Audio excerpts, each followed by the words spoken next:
কোনো পুতুলের সাথে কথা বলছে আর সে তার মালিকের উপদেশ নাকি আদেশ শুনছে, যা তার ছোট্ট মাথায় ঢুকছে না। এসব কিছু বাদ দিয়ে আদ্রিয়ানকে নাস্তা করতে বলতো, কিন্তু হঠাৎ করেই মেঘার মুখে এসব শুনে চরম আশ্চর্য হলো। যেই মেয়েকে নিজের থেকে খাইয়ে দিতে হয় সেই মেয়ে আজকে বউদের মতো খাবার খেতে বলছে। কিন্তু চেহারায় কোনো বিস্ময়ের রেশ না নেই, টেবিলে গেল খেতে। কিন্তু টেবিলে বসে দেখলো রুটি, সবজি, ডিম টোস্ট। হয়তো মেঘার জন্য এগুলো, তাই সার্ভেন্টকে নিজের খাবার আনার জন্য বললো। স্যার, আজকে এগুলোই করা হয়েছে। মানে? আসলে স্যার, আজ নাস্তা আমরা কেউ তৈরি করিনি। যা বলবে ক্লিয়ারলি বলো। আমি বলছি। হঠাৎ মেঘার কথায় আদ্রিয়ানের দৃষ্টি মেঘার উপর পড়লো। মেঘা মাথা নিচু করে হাত কষলাতে কষলাতে বলল, এখানে আসছি থেকেই কোনো কিছুই করছি না, তাই খুব বোরিং লাগছিল, তাই আজকে এই নাস্তাগুলো করেছি। আপনি তো সারাক্ষণ ওইসব খানা মানে সিদ্ধ খাবার খান, আর ওইগুলো আমি ঠিক করে বানাতে পারি না, তাই এগুলোই করেছি। মেঘার কথা শুনে খুব খুশি হলো আদ্রিয়ান। তার জান নিজের হাতে কিছু করেছে, আর সেগুলো তার জন্যই। নিজের খুশিকে দমিয়ে রেখে মেঘাকে নিজের পাশের চেয়ারে বসালো। এরপর সার্ভেন্টদের খাবার সার্ভ করতে বললো। সার্ভেন্টরাও ভয়ে ভয়ে খাবার দিল, কিন্তু যখন দেখলো আদ্রিয়ান কিছু বলছে না তখন তারাও ভয়মুক্ত হলো। কারণ তাদের স্যার যে রাগী, চুন থেকে নুন খসলেই খবর করে ছাড়ে। মেঘার দেয়া হয়ে গেলে আদ্রিয়ান না খেয়ে মেঘার দিকে মাসুম চেহারা বানিয়ে তাকিয়ে থাকলো। মেঘা এতক্ষণ আদ্রিয়ানের কার্যকলাপ দেখছিল, কিন্তু যখন তার খাবারগুলো সার্ভ করতে বললো তখন সে খুবই খুশি হলো, যা তার চেহারায় দৃশ্যমান হলো। আদ্রিয়ান এক নজর তা এড়ায়নি, কিন্তু আদ্রিয়ান না খেয়ে তার দিকে তাকিয়ে থাকলে সেও অস্বস্তির কারণে খেতেও পাচ্ছে না ঠিকমতো। তাই সাহস জুগিয়ে আদ্রিয়ানের দিকে তাকালো। এভাবে তাকিয়ে আছেন যে, খাবার কি পছন্দ হয়নি? তোমার হাতের নুনও আমার জন্য বিশেষ। এসব তো এলাহি ভূত চান। আদ্রিয়ানের এসব কথায় মেঘার গাল লজ্জায় লাল হয়ে গেল। সার্ভেন্টদের সামনে এসব কি বলে এই লোকটা? লাজ লজ্জা নেই, অসভ্য লোক। এখনও তো কিছুই করিনি, তুমি আমাকে এখনই অসভ্য বলছো? তাহলে একটু অসভ্যতা আমি করেই ফেলি, কি বলো? আপনি কি মনের কথাও বলতে পারে নাকি? অন্তর্যামী নাকি সে? আর কি সব কথাবার্তা শুরু করলো? উফ আল্লাহ, তুমি এ কোন মুসিবতে ফেললে আমায়? এই যে ভাবনা কুমারী, আপনার ভাবনা শেষ হলে এখন একটু এই অসভ্য লোকের উপর দয়া করুন। এমনিতেই পিঠে ব্যথা, হাতও নাড়াতে পারছি না। আপনি যদি এই লোকটার উপর একটু দয়া করতেন তাহলে আপনার প্রতি কৃতজ্ঞ থাকতাম। মেঘা আদ্রিয়ানের কথা শুনে ফিক করে হেসে দিল। হঠাৎ করে মেঘার মুখে হাসি দেখে সেও মুখে হাসি আনলো। এরপর মেঘা আদ্রিয়ানের খাবার নিয়ে তাকে খাইয়ে দিতে লাগলো। কারণ যাই হোক, লোকটা তো তার জন্য এই অবস্থা, কিন্তু লোকটা দিন দিন কেমন জানি বাচ্চা সুলভ আচরণ করছে। গুলি খেয়ে কি গন্ডার থেকে বানরের রূপান্তর হয়েছে নাকি? হ্যাঁ। আদ্রিয়ানও তৃপ্তি সহকারে তার প্রেয়সীর হাতে খাচ্ছে। খাবারগুলো মজাই হয়েছে, তার মেঘ বানিয়েছে, মজা তো হবেই। খাচ্ছে আর মেঘার দিকে অপলক দৃষ্টিতে তাকিয়ে আছে। মেঘজান, তুমি ফেসে গেছো, আমার নেশার মায়া জালে তুমি ফেসে গেছো। বন্দিনী তো আগেই ছিলে এই মঞ্জিলে, কিন্তু এখন আমার অন্তর নীলে আটকে গেছো নেশাময় ভালোবাসার আসক্তিতে। কুয়াশা চাদর কাটছে রোদেলা পরশে, চারদিকে বাবা বানাচ্ছে ফুলের সৌরভ। শুকনো পাতা সহ্য হচ্ছে, তো নতুন পাতার উদয় হচ্ছে। বসন্তের ছোঁয়া আসছে বলে প্রকৃতি বসন্তকে বরণ না করলেও কারো মনের কোটরে বসন্ত এসছে খুবই সূক্ষ্ম হবে। আলোড়ন হচ্ছে তার মনের অনুভূতিগুলো, যেন স্নিগ্ধ ছোঁয়ার অন্তরালে কারো প্রতিচ্ছবি ভাসছে। সেই ভাসমান স্রোতের মতোই সেও ভেসে যাচ্ছে প্রতিচ্ছবির সে মানবের সাথে। ইস, এত কেন চঞ্চল হচ্ছে তার অনুভূতি? এভাবে তো সে নির্লজ্জ হয়ে পড়বে প্রেমিক পুরুষটির কাছে। না না, নিজেকে সামলাতে হবে। কিন্তু যতই নিজেকে বকুক, মন কি তার মানবে অমনীষের প্রাপ্ত হওয়া নতুন নতুন সূক্ষ্ম অনুভূতির উদয় হওয়া থেকে? হ্যাঁ, মানবে না তো। বড্ড অসভ্য যে মনটা। সেই দিনের পর থেকে প্রায় অনেক দিন কেটে গেছে। আদ্রিয়ান সুস্থ হয়ে উঠেছে। অবশ্যই এর পেছনে মেঘার অনেকটা অবদান আছে। তার খুব যত্ন করেছে, কিন্তু সেসব যে কেন করেছে তার সঠিক কারণ খুঁজে পায়নি। শুধু কি তাকে বাঁচিয়েছে বলে, নাকি অন্য কোনো কারণে? কিন্তু হয়তো এখন একটু হলেও বুঝতে পারছে তার মনের লুকানো অনুরক্তিগুলো। কিন্তু তার বহিঃপ্রকাশ কিভাবে করবে? এমনিতেই আদ্রজা পাগলামি করে ওর সাথে, যদি তার মনের কথা প্রকাশ করে দেয় তাহলে তো আরো বেশি। বলে দুই হাত দিয়ে তার মুখমণ্ডল ঢাকলো। ভাবতেই লজ্জা লাগছে, সামনাসামনি হলে কি করবে সে? মরেই যাবে। স্যার, আদ্রিয়ান স্যারের গার্লফ্রেন্ডের সম্পর্কে ডিটেলস কালেক্ট করে এনেছি। এই ফাইলে সব কিছু বর্ণিত আছে স্যার। বলেই সামনের লোকটিকে ফাইলটি দিল। লোকটি ফাইল নিয়ে খুলতেই হাস্যোজ্জ্বল চেহারা দেখে আটকে পড়েছে কারো।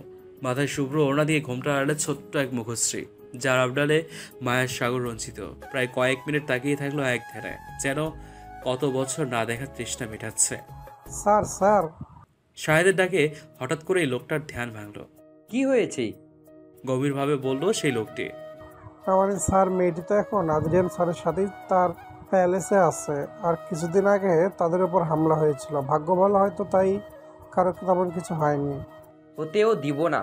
আর মেয়েটি কি বলছে ম্যাম বলবে? আজ থেকে ম্যামের উপর যতটুকু পারো নজর রাখবে, কোনো কিছু যাতে তার উপর বর্ষিতা না হয়। কিন্তু স্যার নজর কীভাবে রাখবো? আদ্রিয়ান স্যার যেভাবে ওনাকে প্রোটেকশন দিয়ে রাখে। ঠিক আছে, আপাতত যতটুকু পারো ইনফরমেশন নাও। আর হ্যাঁ, আদ্রিয়ানের প্রত্যেকটা খবর আমাকে জানাবে, সে কি করছে না করছে, এভরিথিং। আর বাংলাদেশ যাওয়ার টিকিট কাটো। এখানের পেন্ডিং কাজগুলো যত দ্রুত সম্ভব শেষ করো। Got it?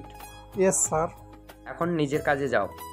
সাহেদ বের হয়ে যাওয়ার পর লোকটি আবার ফাইলের মধ্যে থাকা মেঘার ছবিটি নিয়ে বিশাল বড় ব্যালকনিতে গেল, যা লন্ডনের এক আভিজাত্য ঘেরা শহরে থেকে একটু দূরে অবস্থিত। লোকটি হাত মেলে প্রাণ ভরে নিঃশ্বাস নিল। কে তুমি প্রিন্সেস? তোমার মাঝে কি আছে? প্রথম দেখাতেই আকৃষ্ট করেছো। দেখে তো বাচ্চা মনে হচ্ছে, কিন্তু এই বাচ্চা রূপ দেখেই প্রাপ্তবয়স্ক পুরুষটিকে মোহিত করেছো। একদম ঠিক করনি। এর জন্য তো তোমাকে আমার পাশে থাকতে হবে। হ্যাঁ প্রিন্সেস, যে করেই হোক তোমাকে আমার রাজ্যে খুব জলদিই নিয়ে আসবো।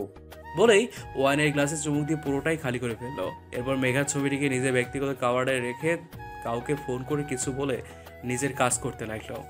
আচ্ছা তম্বি, মেঘার কোনো খোঁজ জানিস? এতদিন হয়ে গেল মেয়েটার কোনো খোঁজ নেই।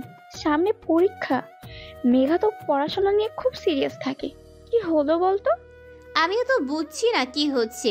ও তো বলল তার কোনো আত্মীয়র বাড়িতে গেলে আমার সাথে যোগাযোগ করবে, কিন্তু কি হলো কিছুই বুঝতে পারছি না। অনেকবার ফোন দিয়েছি কিন্তু মেঘার ফোন বন্ধ পাইতেছি, আর আঙ্কেলেরও কি হয়েছে কিছুই বুঝতে পারতেছি না। তন্নি আর তার এক ক্লাসমেট অন্য ফ্রেন্ডরা কথাগুলো বলছিল আর রেস্টুরেন্টে যাচ্ছিল। তন্নি এই কদিনে নিজেকে সামলিয়েছে। এর পুরো কৃতিত্ব তার মায়ের। ভাগ্য করে এমন মা পেয়েছে সে। এখন আর প্রেম ভালোবাসাকে সে বিশ্বাস করে না। আপাতত ফোকাস পুরোটাই পড়াশোনাতে লাগিয়েছে। আর মন খারাপ করলে মেঘার কথা মনে করে। সত্যি মেঘা থাকলে তার দিনগুলো অনেক ভালোই যায়, কিন্তু তাকে ছাড়া পাঞ্চে লাগে জীবনটা। তন্নি রেস্টুরেন্টে যখন ঢুকছিল তখন তার পাশে কি হয়েছে তার সাথে ঢুকতে লাগলে দুজনেই ধাক্কা খায় একে অপরের সাথে। তন্নি বাহুতে ব্যথা পেলে চিল্লিয়ে ওঠে, ও মা গো, এই কোন উগান্ডা রে! আমার হাত কি ভেঙে রেস্টুরেন্টে ঢুকবেন নাকি? চোখ কি অন্ধ নাকি? এত বড় মেয়েকে দেখতে পান না? কোত্থেকে চলে আসে এইসব? উফ, আমার হাত! বলেই আর্তনাদ করতে লাগে। এই যে ঝগড়ুটে মিস, আমি না হয় দেখতে পাই না, তো আপনার চোখ কি হাতে নিয়ে হাঁটেন? তন্নি চোখ তুলে সামনে মানুষটাকে দেখে মুখকে বিকৃত করে। এরপর তেরে যায় আসাফের দিকে। আসাফ ক্লায়েন্টের সাথে মিটিং ছিল, যার জন্য ওই রেস্টুরেন্টে আসা। কিন্তু হঠাৎ করেই এসব হওয়াতে সে ভীষণ বিরক্ত হচ্ছে। কি বললেন আপনি? আবার আপনি আমাকে ঝগড়ুটে বলছেন? আমি কি ঝগড়া করি নাকি? না না, আপনি কেন ঝগড়া করবেন? আপনি তো অথই থেকে উঠে আসা কাঙালি মাঝি। মাঝিরা ঝগড়া করে নাকি? ঝগড়া করে তো কাঙালিরা। মানে কিছুই না। এখন আপনার সাথে ঝগড়া করার সময় নেই।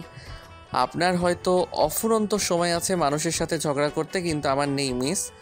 বলেই আসাফ ভিতরে ঢুকে গেল আর তন্নি জিদে হাত মুট করে ফেললো। কত বড় সাহস লোকটার! হ্যাঁ, তাকে কথা শুনে চলে গেল। রাগে চোখের জল চলে আসলো। তন্নি একটাই সমস্যা, রাগ উঠলেই চোখে পানি চলে আসে। এই তম্বি, কি হলো? ভেতরে চল। আমার একটা ফোন আসছিল, তাই আমি কলে কথা বলছিলাম।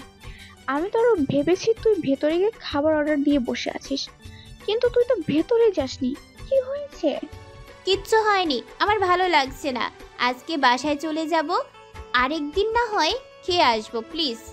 আরে এতে তো প্লিজ বলার কি আছে, আজও। আচ্ছা চল।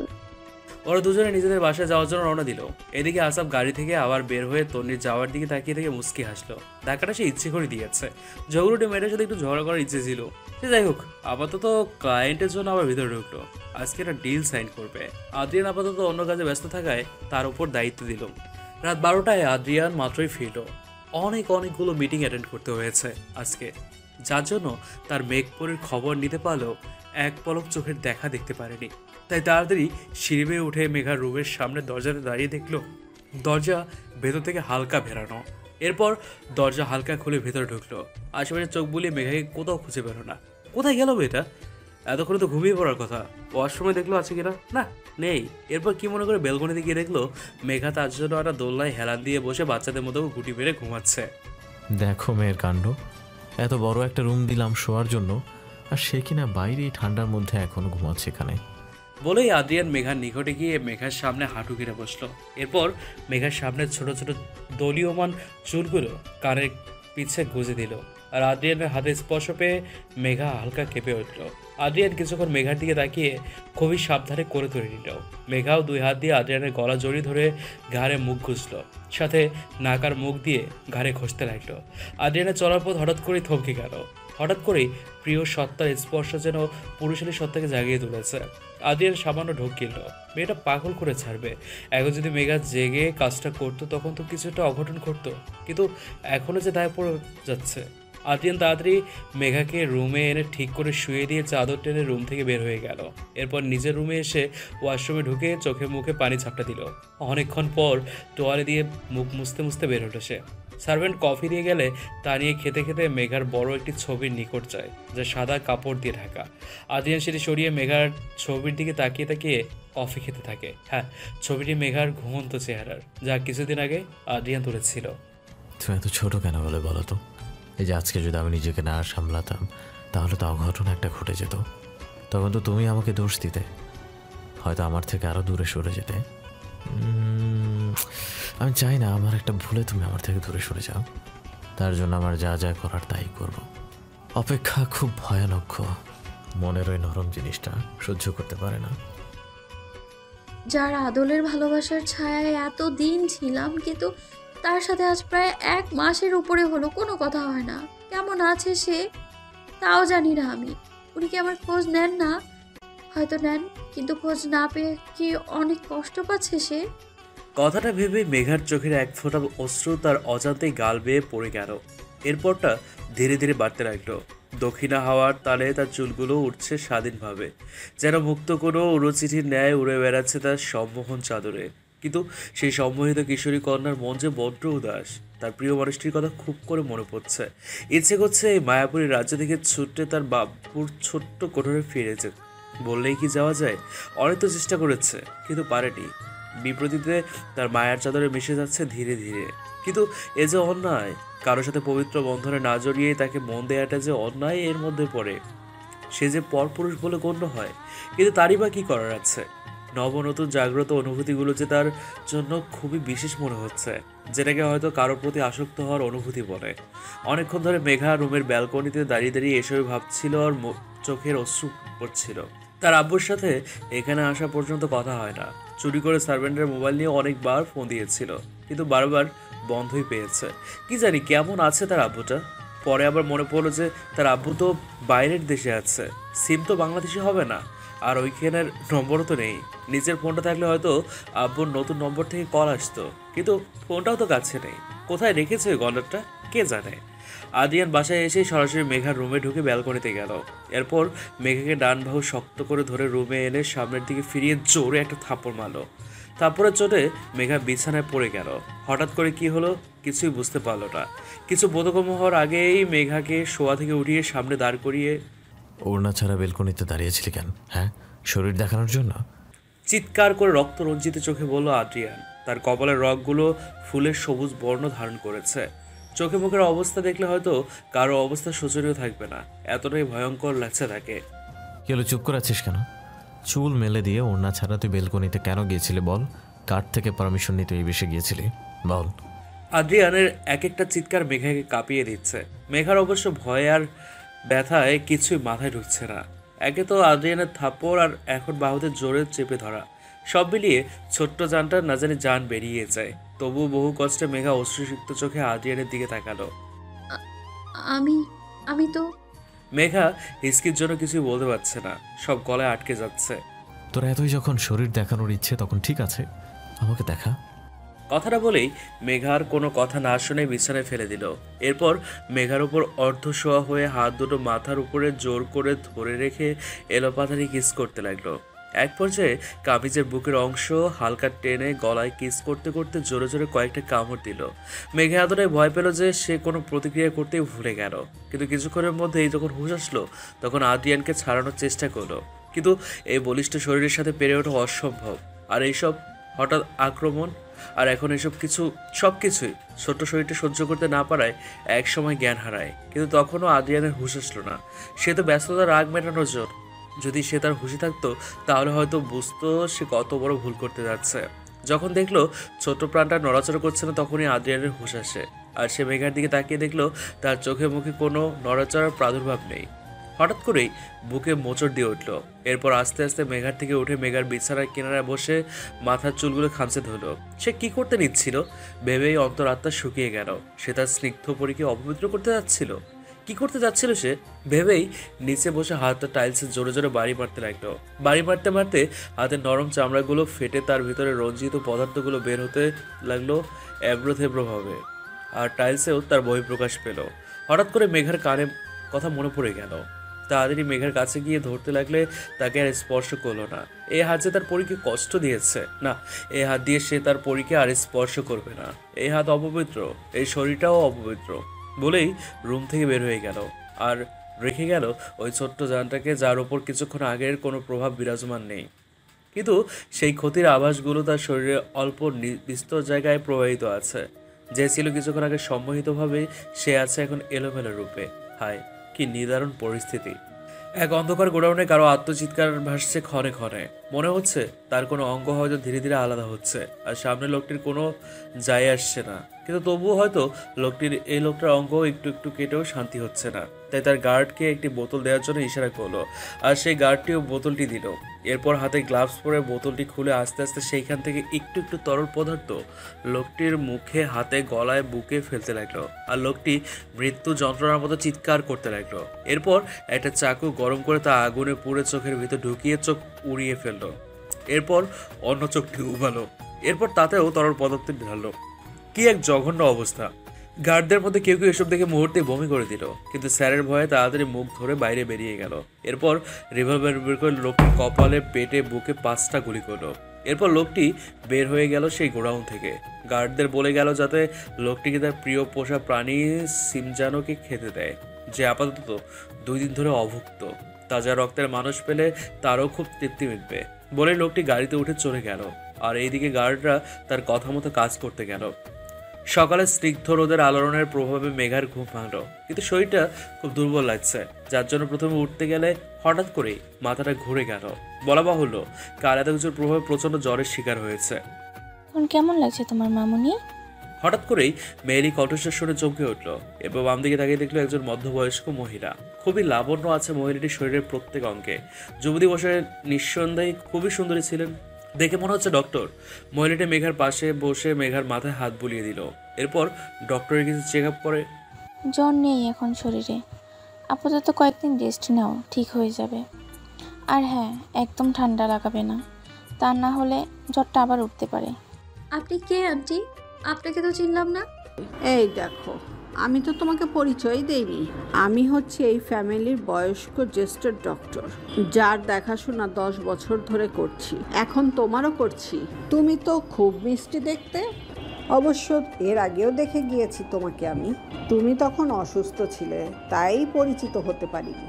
আচ্ছা শোনো, এখন আমার একটা ইমার্জেন্সি অপারেশন আছে, তাহলে আমি আসি। বিকেলে আবার আসবো। আমি বেনু খালাকে সব বুঝিয়ে দিচ্ছি, উনিই তোমাকে ওষুধপত্র খাইয়ে দেবে।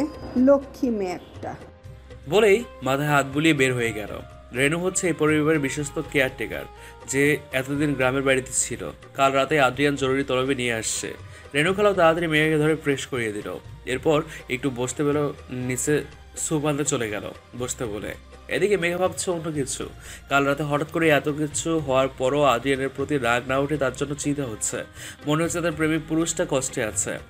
এতক্ষণ হয়ে গেল, কই তাকে তো দেখতে আসলো না। ঠিক আছে কি মানুষটা? সন্ধ্যার সন্ধিক্ষণ সময়ে দক্ষিণা হাওয়া বইছে বাতাসের তালে। তারই বহমান স্রোতের মতোই কেউ একজন কারো অপেক্ষায় অধীর আগ্রহে চেয়ে আছে শুভ্র মেঘ বিস্তৃত গগনে। সবাই অপেক্ষার অবসান ক্ষীণ হলো, তাই যার যার নীড়ে ফিরে যাচ্ছে। কিন্তু অবুঝ মনের কিশোরের অপেক্ষার অবসান যে ঘটছে না। কিছুক্ষণ ব্যালকনিতে কাটিয়ে রুমের মধ্যে প্রবেশ করলো। এরপর অজু করে নামাজ আদায় করে নিল। জায়নামাজ গুছিয়ে রেখে টেবিলে পড়তে বসলো। সামনে পরীক্ষা। আদ্রিয়ান আসাবকে বলে গতকালকে বইগুলো এনে রেখেছিল। আগামীকাল থেকে নাকি হোম টিউটর আসবে। লোকটি সব কিছুই দেখভাল করছে তার। কিন্তু সব যে বাহ্যিকভাবেই হচ্ছে, তার ছোট্ট মন কুটির যে সুপ্ত ইচ্ছেগুলো যাচ্ছে সেগুলো কি দেখছে? দেখেনি তো। দেখলে কি এই মেয়েটাকে কষ্ট দিতে পারতো? সেই ঘটনার পর আজ প্রায় 7 দিন হয়ে গেছে, কিন্তু আদ্রিয়ান একটি বারও তার সাথে দেখা করেনি। কিন্তু তার যখন সেই ঘটনার পর 3 দিন জ্বর ছিল, তখন ডক্টর হতে শুরু করে খাবার পর্যন্ত সব কিছুই করেছে। আগে সকালের নাস্তা আর রাতের খাবার একসাথে খেত, কিন্তু এখন তো খাবার টেবিলে দেখা তো দূরে থাক, লোকটাকেই দেখছে না। মেঘা সকালে ঘুম ভাঙার আগেই চলে যায়, আবার রাতে ঘুমিয়ে পড়ে বাড়িতে ফিরে। এইসব সে রেণু খালা থেকে শুনেছে। কিন্তু আদ্র এমন করছে কেন ওর সাথে? হ্যাঁ, এসব ভাবছিল, পড়ার টেবিলে বসে কলম দিয়ে খাতায় আঁকিবুকি করছিল। আজকাল মনটা বড্ড উদাসীন থাকে। এই উদাসীন মন নিয়ে সে কীভাবে পড়াশোনা করবে? আদ্র কোথায় আপনি? জানি না কেন আপনাকে বড্ড মনে পড়ছে আমার। ইচ্ছে করছে আপনাকে সামনে বসিয়ে রেখে বেঁধে রাখি আমি, আর আপনার সাথে অনেক কথা বলি, কিন্তু পুরো আপনিটাই তো নেই। কিভাবে পূরণ করবো আমার মনের এই অযাচিত ইচ্ছেগুলোকে? আদ্রিয়ান অফিসে বসে বসে মেঘার উদাসীন মুখ দেখছে আর মুসকি মুসকি হাসছে। যাই হোক, এই দূরত্বটা ভালোই কাজে লেগেছে। তার স্নিগ্ধ পরি তাকে দেখতে না পেয়ে তাকে নিয়ে কেমন উদ্ভট চিন্তা করছে ভেবে মনের ভিতর প্রশান্তের একটা নিঃশ্বাস নিল। আসলে এতদিন নিজেকে মেঘার সামনে অপরাধী মনে হয়েছিল। ও যেরকম অমানুষের মতো আচরণ করেছে, এতে হয়তো ভেবেছিল মেঘা থেকে আরও বেশি ঘৃণা করবে, কিন্তু সেটি হয়তো নিয়তি চায়নি। তাই দূরত্বটা রাখা ভালো মনে করেছিল তার অব্যক্ত মন। কিন্তু দূরত্ব থাকলেও মেঘার ঘুমের ঘোরেই তাকে দেখে আসতো। আর মেঘার রুমে যেহেতু আগে থেকে সিসি ক্যামেরা আছে, তাই তাকে সব সময় খেয়ালে রেখেছে। আর মেঘার অব্যক্ত কথাগুলো শোনার জন্য মাইক্রোসফটের চিপ টেবিলের নিচে লাগিয়ে রেখেছিল, যার জন্য মেঘার কথা স্পষ্ট শুনতে পারে। আর একটু দূরত্ব সহ্য করো যান, এরপর আর কখনো তোমাকে আমার পেনজোর থেকে বের করবো না। এখন শক্ত করে আটকে রাখবো যে কখনো আমাকে ছেড়ে যেতেই পারবে না। এক ধাপ আমি এগিয়েছি তোমাকে কাছে পাওয়ার জন্য, যা তোমার অগোচরেই হয়েছে। এখন শুধু তোমার মনে জায়গা করাটা বাকি, তারপর সব কিছুর খোলাসা হবে স্নিগ্ধ পরে। বলেই আদ্রিয়ান মোবাইলে মেঘাকে দেখতে লাগলো। আজকাল আসাদ তন্নির কলেজের সামনে গিয়ে দাঁড়িয়ে থাকে, কারণ তার মনের মধ্যে কারোর জন্য সুপ্ত অনুভূতি জাগ্রত হয়েছে, যাকে তার এই 27 বছরের জীবনের প্রথম বসন্তের ছোঁয়ার আবির্ভাব ঘটেছে। হ্যাঁ, আসাদ তন্নিকে পছন্দ করে। রাতে যখন ঘুমোতে যায়, তখন সে ঝগড়ুটি মুখশ্রী ভেসে ওঠে সায়ান্নে। কি এক নিদারুণ অনুভূতি!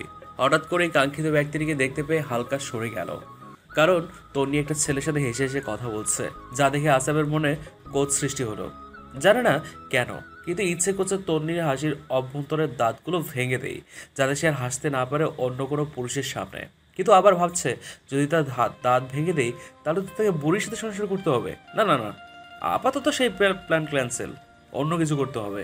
এসব ভাবতে ভাবতেই সামনে তাকিয়ে রেখে তন্নি তো দূরের কথা, তার কোনো ছায়াও নেই। চারপাশে খুঁজেও কাঙ্ক্ষিত ব্যক্তির আর দেখা পেল না, তাই সেও মন উদাসীন করে অফিসে যাওয়ার জন্য উদ্যত হলো।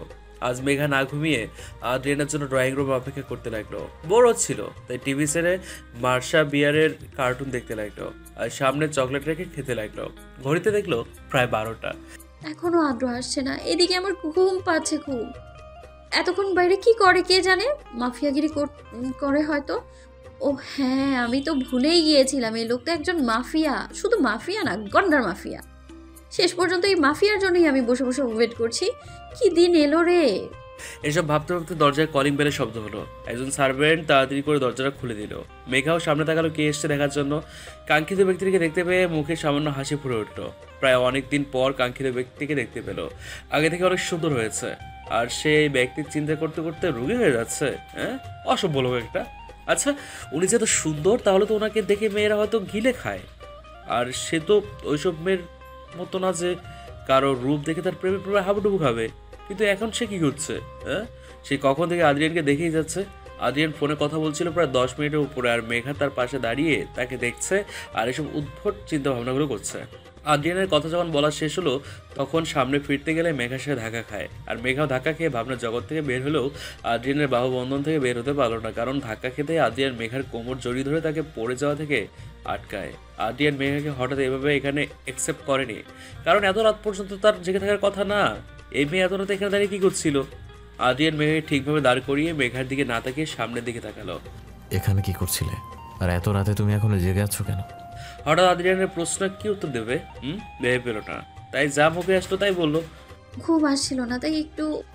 ঘুম না আসলে রুমে থাকবে, এত রাতে এখানে কেন? মেঘার উত্তরে কি বলবে আর ভেবে পেল না, তাই চুপচাপ থাকলো। আদ্রিয়ান মেঘাকে রুমে যেতে বলে সে উপরে চলে গেল আর রেখে গেল অপেক্ষারত এক তৃষ্ণার্ত কিশোরীকে। মেঘা একটা জিনিস খেয়াল করেছে, আরিয়ান মেঘার সাথে কথা বললো, তার দিকে তাকিয়ে কথা বলেনি। কই, আগে তো তার দিকে নজর রেখে কথা বলতো, কিন্তু এখন হঠাৎ করে তার চোখে অশ্রু চলে আসলো। জানে না কেন, কিন্তু আদ্রিয়ান এর এই ব্যবহারে খুব কষ্ট লাগছে তার। লোকটা তো এটাও জিজ্ঞেস করলো না সে কেমন আছে, তার দিকে ভালোভাবে তাকালো না। তাই তাড়াতাড়ি সে নিজের রুমে গিয়ে শুয়ে পড়লো। আজকে সে আদ্রিয়ানের সাথে খাবে বলে ডিনারও করেনি। খিদে লেগেছিল খুব, কিন্তু চকলেট খেয়ে আপাতত খিদেটা উধাও হয়ে গেছে, তাই শুয়ে পড়তেই ঘুমিয়ে পড়লো। পরদিন সকালে আদ্রিয়ান আজকে ঘুম থেকে উঠতে লেট করায় নাস্তা করতেও লেট করে এসছে। অনেক দিন পর মেঘাকে সামনে দেখতে পাবে দেখে খুশিও হলো। মহারানী হয়তো কালকের ব্যবহারে কষ্ট পেয়েছে, কিন্তু তারও বা কী করার, ছোট্ট পরিণে কষ্ট না দিলে তো তার মনে জায়গা করতে পারবে না। সম্পর্ক তো আগেই শক্ত হয়েছে কাগজের মাধ্যমে, কিন্তু মনের সম্পর্কটাও যে জরুরি। কিন্তু টেবিলে মেঘাকে না দেখে ভাবলো হয়তো নাস্তা করা হয়ে গিয়েছে, তাই মুখটাকে গম্ভীর করে নাস্তা করতে শুরু করলো। স্যার, একটা কথা বলার ছিল। গম্ভীর করে আদ্রিয়ান বলার জন্য ইশারা করলো। আসলে স্যার, ম্যাম তো কাল সন্ধ্যা থেকে কিছুই খায়নি। রাতে খাবারের কথা বললে ম্যাম বলল যে আপনি আসলে নাকি খাবে, তার জন্য উনি অনেকক্ষণ ওয়েট করেছিলেন। সার্ভেন্টের মুখে এরূপ কথা শুনে আদ্রিয়ান অবাক হলো। মেঘার এক এক সময় এক এক কাজ থেকে অবাক হচ্ছে, কিন্তু পরে আবার সার্ভেন্টদের উপর তাকিয়ে দাঁড়িয়ে গেল। তোমাদের ম্যাম খায়নি, আর সেই কথা তোমরা এখন বলছো আমাকে? আর রেনু খালা, আপনি তো জানতেন মেঘর খালি পেটে থাকা বারণ। ডাক্তার বারবার নিষেধও করে দিছে, যেহেতু তোর গ্যাসের প্রবলেম আছে প্রচণ্ড। বাবা, আমি তো তোমাকে সেটা বলার জন্যই কাল রাতে তোমার রুমে গিয়েছিলাম, কিন্তু তোমার রুম লক দেখে আর যেতে পারিনি। ভেবেছি হয়তো তুমি ঘুমিয়ে পড়েছো। আদ্রিয়ান এসব কথা শুনে খালাকে আর কিচ্ছু বলতে পারলো না, কারণ সত্যি সে কারণে ক্লান্ত ছিল, তাই ফ্রেশ হয়েই ঘুমিয়ে পড়েছিল। আদ্রিয়ান খাবার রেখে উপরে উঠে মেঘার রুমের দিকে যাওয়ার জন্য অগ্রসর হলো। রুমে গিয়ে প্রথমে 2বার নক করলেও কোনো আওয়াজ পেল না। মেঘা অবশ্য এত বেলা অবধি ঘুমায় না, তাই আদ্রিয়ানের ব্যাপারটা সামান্য খটকা লাগলো। তাই আর নক না করে নর ঘুরিয়ে ভিতরে ঢুকলো। মেঘা কখনো রুম লক করে ঘুমায় না, ছোট থেকেই এমন সে। আদ্রিয়ান রুমে ঢুকে দেখলো মেঘা কম্বল মুড়ি দিয়ে ওই পাশে মুখ করে শুয়ে আছে, তাই আদ্রিয়ান সামনের দিকে গিয়ে অগ্রসর হলো। হঠাৎ করে খেয়াল করলো মেঘা একটু পরপর কেঁপে কেঁপে উঠছে।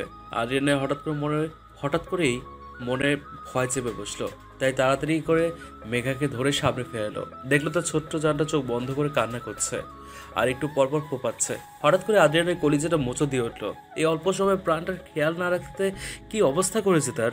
কি এমন হলো যে কান্না করতে করতে চোখ মুখের অবস্থা এমন হয়েছে? হ্যাঁ, হঠাৎ করে প্রেয়সীর প্রার্থনামূলক কথা শুনে কলিজাটা কেঁপে উঠলো। আদ্রু, আমার না খুব ব্যথা করছে, সহ্য করতে পারছি না। আব্বু থাকলে তো ব্যথা ভালো করে দিত, এখন তো আব্বুও নেই। আব্বুকে এনে দেন না আদ্রু। প্রভাতে সূর্যের তাপ দৈর্ঘ্য হচ্ছে ধীরে ধীরে। মানুষের কোলাহল বাড়ছে যার যার কর্মব্যস্ততায়। সব কিছুই বহমান স্রোতের মতো পাল্লা দিয়ে ছুটছে, কারোর জন্য কারোর সময় থেমে নেই। যার যার নির্ধারিত সময় নিয়ে চলছে কার্যব্যস্ততা। কিছুক্ষণ আগেই মেঘাকে ডক্টর ইনজেক্ট করে গেছে, সাথে কিছু ঔষধের সমাবেশ। মেয়েটা অল্প সময়ের মধ্যে কেমন একটা নেতিয়ে পড়েছে। নরম ফুল যেমন অল্প যত্নের অভাবে নেতিয়ে পড়ে, ঠিক তেমনই এই ফুলটিও নেতিয়ে পড়েছে। মেঘার মেয়েরই সমস্যার কারণে অজস্র ব্যথার সম্মুখীন হয়েছে। ডক্টর বলল এটা হয়তো প্রায়ই হতো, সঠিক চিকিৎসা হয়তো পড়েনি, যার জন্য ভবিষ্যতে সমস্যার সম্মুখীন হতে পারে। আর সাথে অনেকক্ষণ না খেয়েও ছিল, যার জন্য দুই ব্যথার জোরালো প্রভাব পড়েছে। মেঘাকে আগেই প্রেসক্রাইব করা হয়েছিল যাতে সময়ের খাবার সময়ে করা হয়, আর এর হেরফের হলে গ্যাস্ট্রিক এর সমস্যা হবে। এখন আপাতত ওষুধ দিয়ে গেছে, সাথে কিছু টেস্ট করতে বলা হয়েছে। এই বলে ডক্টর রেহানা বিদায় নিল। যেহেতু সে গাইনি বিভাগের না, তাই বেশি কিছু বলতে পারেনি, তাই আগে কিছু টেস্ট দিয়েছে। যদি সব নর্মাল হয় তাহলেই মঙ্গল, নয়তো আরেকজন তো আছেই তার চিন্তায় বিভোর থাকার। এসে থেকে না পাগলামি করলো। ছেলেটা যে মেয়েটাকে এতটা পাগলের মতো ভালোবাসবে কে জানতো। সে যাই হোক, মেয়েটা ভালোবাসার মর্ম বুঝলেই হলো। অবশ্য ব্যথার দরুন আদ্রিয়ানের হাত এক মুহূর্তের জন্য ছাড়েনি মেয়েটি। এতেই বোঝা যাচ্ছে মেয়েটির মনের সূক্ষ্ম করে ভরসার জাগরণ। কথাটা ভেবেই ডক্টর রেহানা মুস্কি হেসে তাদের প্রাইভেসি দেওয়ার জন্য বেরিয়ে গেল। তার নিজেরও এখন হসপিটালে কাজ আছে। আস্তে আস্তে মেঘা চোখ খুললো। এরপর সামনে থেকে দেখলো আদ্রিয়ান তার পাশে অর্ধসহ হয়ে ল্যাপটপে কাজ করছে। হঠাৎ করে আদ্রিয়ানকে নিজের পাশে দেখে চমকে উঠলো, তাই তাড়াতাড়ি উঠতে গেলে পেটে হালকা চাপ অনুভব করলো, সাথে মৃদু চিৎকার করলো। হঠাৎ করে আওয়াজে আদ্রিয়ান তাড়াতাড়ি মেঘাকে ধরলো। কি সমস্যা তোমার? এত তাড়াহুড়ো কিসের? আসতে ওঠা যায় না অভদ্রমে? আদ্রিয়ানের ধমক শুনে মুখটাকে কান্না কান্না ভাবে এনে ফেললো মেঘা। মনে হচ্ছে এখনই কান্না করে দেবে। কি লোক রে, হ্যাঁ? দেখছো অসুস্থ, তাও তার সাথে কেমন গন্ডারের মতো আচরণ করছে। সাথে গিয়ে গন্ডার বলি, হ্যাঁ? ভেবে মুখ ফুলিয়ে নামতে গেলে, কই যাচ্ছ? এখন কি ওয়াশরুমে গেলেও আপনাকে বলে যেতে হবে? হঠাৎ মেঘার এমন চটান চটান কথা শুনে আদ্রিয়ান ভ্রু কুঁচকে এলো। এই যে মিস্টার গন্ডার, আপনি যদি আজ্ঞা দিতেন তাহলে আমি একটু আমার প্রাথমিক কাজে যেতাম। কথাটা বলেই আদ্রিয়ানের উত্তরে অপেক্ষা থাকলো। এদিকে আদ্রিয়ান হঠাৎ করে মেঘার এমন আচরণ দেখে হতবাক। যে মেয়ে কথা বলতো মিনমিন করে সে এখন কেমন চটপটেভাবে কথা বলছে। হ্যাঁ, ডক্টরকে পেটে চিকিৎসা করতে গিয়ে মাথায় চিকিৎসা করলো নাকি? উফ, কি হলো, যাবো কি? আদ্রিয়ান বোকার মতো মাথা নেড়ে সম্মতি দিল। আর মেঘাও বিরক্তিকর ফেস নিয়ে ওয়াশরুমে ঢুকলো। আদ্রিয়ান এখনও অবাক চোখে তাকিয়ে আছে। কি মেয়ে রে, হ্যাঁ, যে কাল পর্যন্ত কথা বলতো মাথা নিচু করে আছে, আদ্রিয়ানের সাথে এইভাবে কথা বললো? এত সাহস কীভাবে হলো তার?